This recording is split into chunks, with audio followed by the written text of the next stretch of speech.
ብዙዎቻችን ከስኳር በሽታ ነፃ ነን ብለን ነው የምናስበው። ምክንያቱ ደግሞ የስኳር በሽታ ሲጀምር አካባቢ በውል አይታወቅም ወይም ምልክቶቹ ድብቅ ናቸው። አሊያም ደግሞ ምልክቶች ቢታዩም የሌላ በሽታ መስለው ስለሚታዩ ወይም ስለምንገምት የስኳር በሽታ አለብን ብለን በእርግጠኝነት መናገር አንችልም። ስለዚህ አንድ ሰው በስኳር በሽታ መያዝ አለመያዙን በእርግጠኝነት የሚያውቀው የደም ምርመራ በማድረግ ቢሆንም የሚከተሉት ምልክቶች ግን አስቀድመን ካየን መጠርጠር ይኖርብናል። በአሁኑ ጊዜ ብዙ ሰው በስኳር በሽታ እየተያዘ ነው እና በተለይ ደግሞ አይነት 2 የተባለው የስኳር በሽታ ብዙ ሰዎችን እያጠቃ በመሆኑ የአኗኗር ዘይቤያችንን በማስተካከል የክብደታችንን ሊሆን ይችላል፣ አመጋገባችን ሊሆን ይችላል፣ የአካል ብቃት እንቅስቃሴያችን ሊሆን ይችላል ከመሳሰሉ ነገሮች ራሳችንን የአኗኗር ዘይቤያችንን በማስተካከል የስኳር በሽታን መከላከል እንችላለን። ያም ሆነ ይህ የሚከተሉትን ምልክቶች ካያችሁ የስኳር በሽታ ሊሆን ስለሚችል መጠርጠር ይኖርባችኋል። የደም ምርመራ በማድረግ አስፈላጊ ቅድመ መከላከያ መንገዶችን ማድረግ ትችላላችሁ። ታዲያ ራሳችሁን እንድትገመግሙና አፋጣኝ እርምጃዎችን እንድትወስዱ ይረዳችሁ ዘንድ በዚህ ቪዲዮ ውስጥ 5 ድብቅ ምልክቶችን እነግራችኋለሁ። ሁሉንም ምልክቶች ለመለየት ይረዳችሁ ዘንድ ደግሞ ቪዲዮውን እስከ መጨረሻ ማየት ይኖርባችኋል። አንደኛው ከመጠን ያለፈ ድካምና የኃይል እጥረት ነው።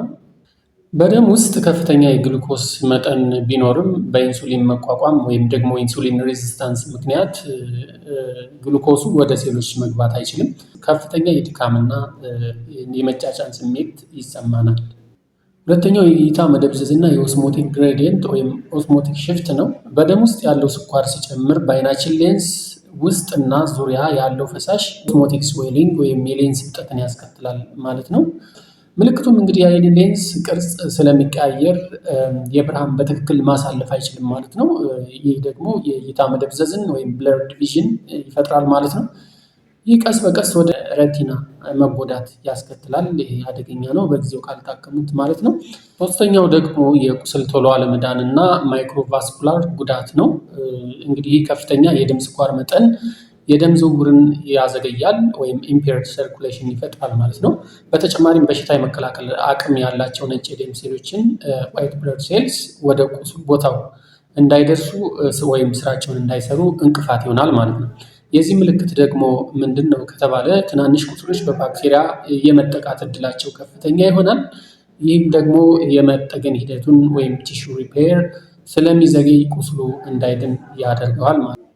አራተኛው የቆዳ መጥቆርና ሃይፐር ኢንሱሊሚያ ይባላል። በደም ውስጥ ያለው ከፍተኛ የኢንሱሊን መጠን የቆዳ ሴሎችን በፍጥነት እንዲራቡ ያነሳሳቸዋል። ታዲያ የዚህ ምልክት ደግሞ በአንገትና በብብት አካባቢ የቆዳ መወፈርና መጥቆርን ያሳያል። ይህ ቀጥተኛ የኢንሱሊን መቋቋም ወይም የኢንሱሊን ሬዚስታንስ ምልክት ሊሆን ይችላል ማለት ነው። አምስተኛው የነርቭ መጎዳት ወይም ዲያቤቲክ ኒውሮፓቲ ይባላል። ከፍተኛ የግሉኮስ መጠን የነርቭ ሴሎችን የሚመግቡ ጥቃቅን የደም ስሮችን ይጎዳል።